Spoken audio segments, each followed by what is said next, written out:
Good morning students. BEd second year अर्थात BEd द्वितीय वर्ष। बीएड सेकेंड ईयर में पेपर 10th जिसका नाम है क्रिएटिंग एंड इंक्लूसिव एजुकेशन अर्थात एक समावेशी शिक्षा का निर्माण। यूनिट सेकेंड इकाई 2 के अंतर्गत आज हम जानेंगे सोशली मार्जिनलाइज्ड चाइल्ड यानी सामाजिक असमायोजित बालक।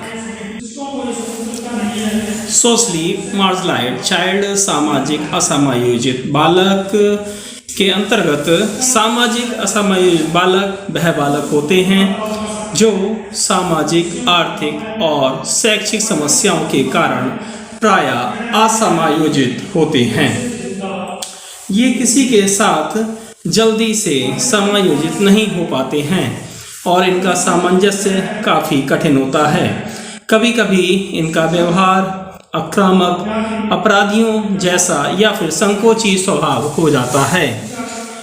मूल रूप में ये वे बालक होते हैं जिनको कभी प्रेम व सहानुभूति नहीं मिली होती है या फिर उनके साथ अच्छा व्यवहार नहीं किया गया हो। इन्हें सामाजिक असुविधात्मक बालक भी कहते हैं। सामाजिक असमायोजित बालक को पहचानना अन्य विशिष्ट बालकों की पहचान से काफ़ी कठिन है।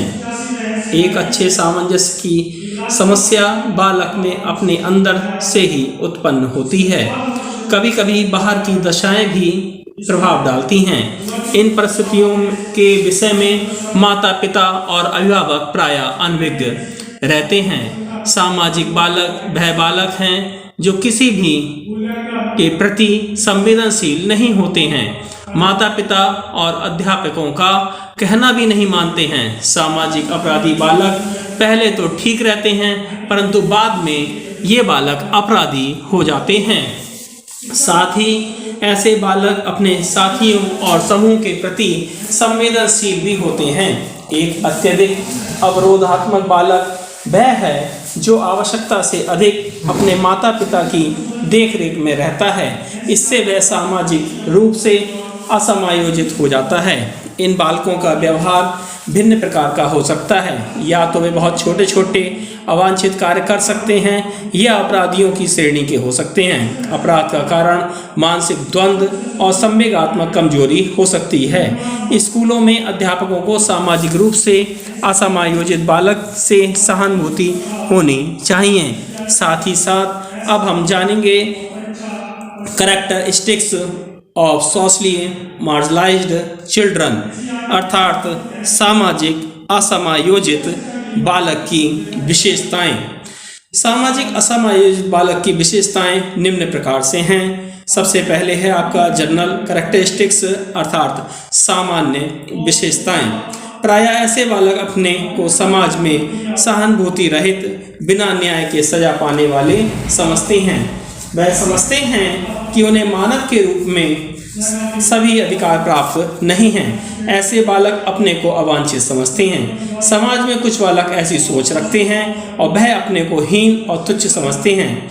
वे समझते हैं कि उन्हें कोई नहीं चाहता है और वह शारीरिक और मानसिक रूप से पूर्णतः सक्षम होते हुए भी अपने को हीन और कमजोर मानते हैं। ऐसे बालकों की संख्या अधिक होती है और यदि इन पर ध्यान ना दिया जाए तो वे पूर्णतः सामाजिक रूप से असमायोजित बालक बन जाते हैं। सेकंड पॉइंट आता है सोशल कैरेक्टरिस्टिक्स सामाजिक विशेषताएं। पड़ोस के एक बालक को असमायोजित बनाने में कारण हो सकता है गरीबी या एक टूटा हुआ परिवार या मित्रों का गंदा समूह आदि ऐसे कारण हैं जो बालक को एक अच्छा सामाजिक प्राणी होने से रोकते हैं। शिक्षा शास्त्री ब्रेंटन ने अपने अध्ययन में पाया कि सबसे अधिक अपराधी बालक निम्न स्तर के समाज में पाए जाते हैं, परंतु कभी कभी उच्च समाज में भी जहां सभी आर्थिक साधन उपलब्ध होते हैं ऐसे बालक मिलते हैं। मित्रों का प्रभाव इन पर अधिक पड़ता है। गरीब समाज में मित्रों और समूह का प्रभाव अधिक पड़ता है। उस समूह में विशेष रूप से जैसे साथी होते हैं वैसा ही व्यवहार छात्र सीख जाता है। कभी कभी उनका समायोजन इतना बढ़ जाता है कि वह समाज में अवांछित तत्व जिसे हम अपराधी कहते हैं वो बन जाते हैं। छोटे छोटे झूठ बोलना, चोरी करना जैसे अपराध बढ़ते बढ़ते इनको पूर्णतः सामाजिक रूप से अवांछनीय तत्व बना देते हैं। तीसरा पॉइंट आता है फिजिकल कैरेक्टरिस्टिक्स अर्थात शारीरिक विशेषताएं। जो बालक अपराधी होते हैं वह प्रायः किशोरावस्था के होते हैं। इनकी समस्याएं भी अवस्था के अनुसार भिन्न भिन्न होती हैं। शर्मन ने कुछ विशेषताएं इस प्रकार से बताई हैं जैसे कि मानसिक झल्लाहट, नकारात्मक समूह, झगड़ालू प्रवृत्तियां, हीनता की भावना, विद्यालय न जाना और कानूनी विरोध करना। ग्रंथि असंतुलन भी सामाजिक असमायोजन का कारण हो सकता है क्योंकि ग्रंथि की आवश्यकता से अधिक हार्मोन निकालने पर आवश्यकता के क्रम हार्मोन निकालने पर बालक का शारीरिक विकास यथोचित नहीं हो पाता है। इससे वह अपने को साधारण बालकों से भिन्न समझने लगता है। उन्हें क्रियाकलापों में भाग लेने पर झिझक होती है। सामाजिक रूप से असमायोजित बालक प्रायः टॉन्स्टाइन, दांतों की बीमारी, जुकाम आदि बीमारियों से ग्रस्त रहते हैं। चौथा पॉइंट आता है साइकोलॉजिकल कैरेक्टरिस्टिक्स मनोवैज्ञानिक विशेषताएं। सामाजिक रूप से असमायोजित बालक की बुद्धि लब्धि प्रायः 85 या इससे कम होती है। इनमें तार्किक चिंतन की शक्ति कम होती है। चिंता, मनोविकार, संदेह, स्नायु तनाव, हिस्टीरिया, स्वपीड़न, स्वप्रेम, हीन भावनाएं आदि गुण ऐसे बालकों में पाए जाते हैं। यह बालक कहीं भी समायोजित नहीं हो पाते हैं बल्कि चिंता, मनोविकार, तनाव, हिस्टीरिया आदि से घिरे रहते हैं।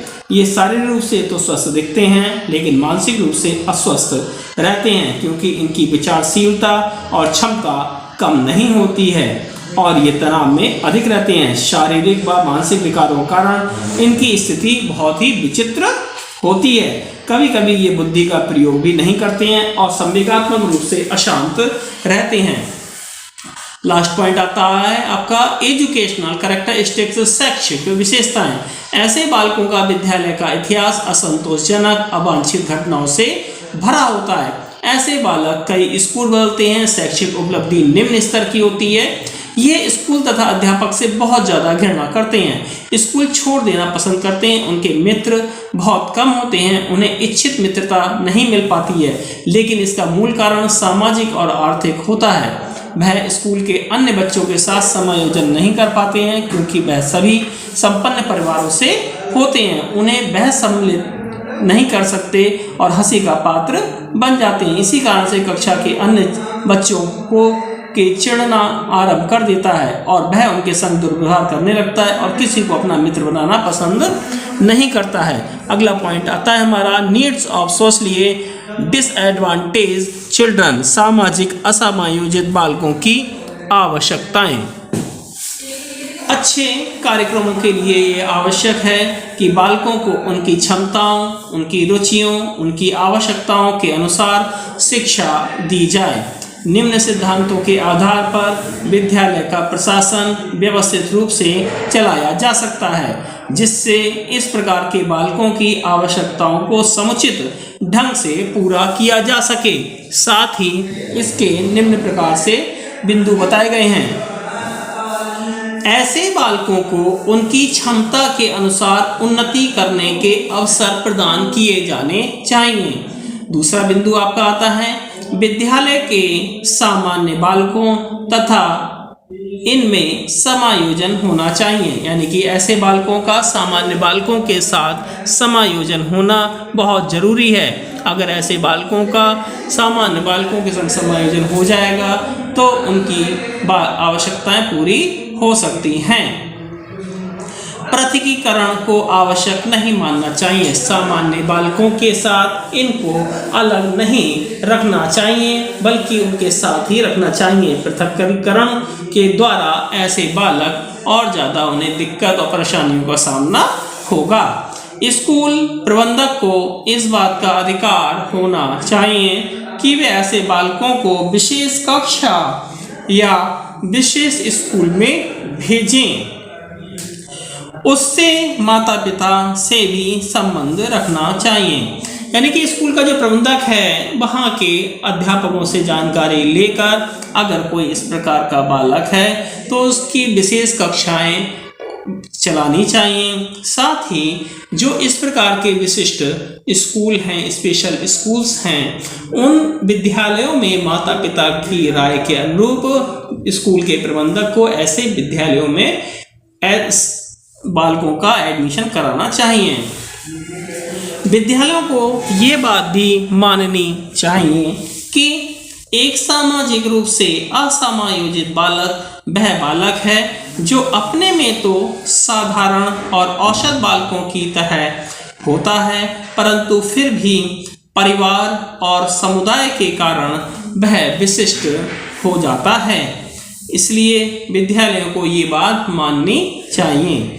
अगला पॉइंट आता है हमारा, विशेष शिक्षा का कार्यक्रम साधारण शिक्षा का ही एक भाग होना चाहिए, उससे अलग नहीं होना चाहिए तथा वह मुख्य धारा में ही रखा जाना चाहिए। अगला पॉइंट हमारा आता है, विद्यालयों को ऐसे बालकों की शीघ्र पहचान करनी चाहिए। विद्यालय अगर ऐसे बालकों की शीघ्र पहचान कर लेगा और तो उससे उन्हें फायदा मिलेगा, अन्यथा वह और भी अधिक अवांछित व्यवहार करने लगेंगे। इन बालकों की शिक्षा के लिए केवल बौद्धिक विकास ही आवश्यक नहीं है, अन्य प्रकार के भी विकास होने चाहिए।